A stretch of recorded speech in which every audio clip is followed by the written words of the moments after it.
La Rochelle pour contrôle du Sablier Saint-Pierre. Je demande l'autorisation de sortie de l'écluse. Vous avez l'autorisation de sortir de l'écluse et de vous rendre tribord à quai au quai Alcyone. Tribord à quai au quai Alcyone. Bien reçu, merci. Alors aujourd'hui, nous recevons le premier navire qui vient s'accoster sur le nouveau quai Alcyone. Donc c'est un sablier, le Saint-Pierre, qui vient faire un essai d'accostage qui nous permet de valider en fait les paramètres d'accostage et d'amarrage des navires sur ce quai. Cet emplacement est emblématique de l'histoire du port.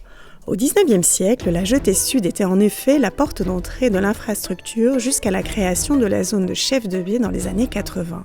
La base arrière de cette jetée sera ensuite utilisée par les opérateurs sabliers comme un lieu d'exploitation. Suite à la délocalisation des sabliers, nous avons pu récupérer ce poste pour pouvoir le renforcer et le moderniser pour en faire un quai public. Et nous avons commencé donc les travaux fin 2021 et sur toute l'année 2022.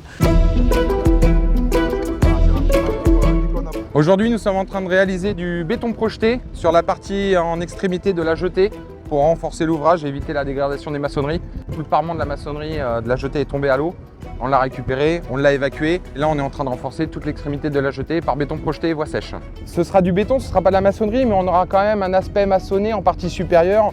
Et ça reste avec le reste de la jetée qui va être complètement réhabilité. Les joints ont été repris, donc on reste un peu sur le même esthétique. Actuellement, nous sommes sur la réalisation des renforcements de la jetée sud, de la maçonnerie interne. Nous réalisons des forages à travers la jetée.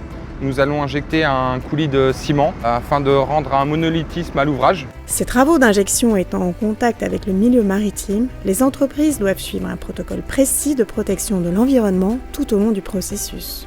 Donc l'entreprise assure un suivi des eaux, c'est-à-dire elle port à l'eau et avant de rejeter les eaux, on va dire sur le réseau pluvial, on réalise des analyses d'eau pour être sûr qu'il n'y ait pas de soucis particuliers avant de rejet en mer.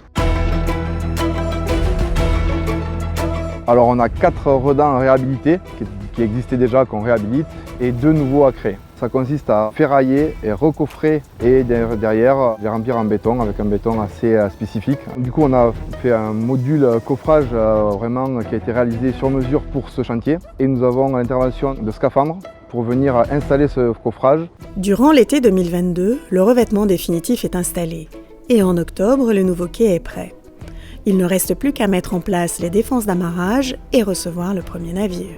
Sur ce quai, on pourra accueillir des navires de 80 à 85 mètres maximum dans un premier temps. C'est un quai public, le deuxième quai public du port de La Rochelle, au même titre que le poste 1 du bassin à flot. On pourra y accueillir des navires en attente, à destination ou en provenance du bassin à flot, mais également des navires pour SIPOD La Rochelle, donc le groupement d'entreprises de réparation et de construction navale rochelais. Ce quai sera amené à évoluer dans l'avenir avec la construction de chefs de V4, qui permettra ensuite d'accueillir des navires un peu plus grands, jusqu'à 90-95 mètres maximum de longueur.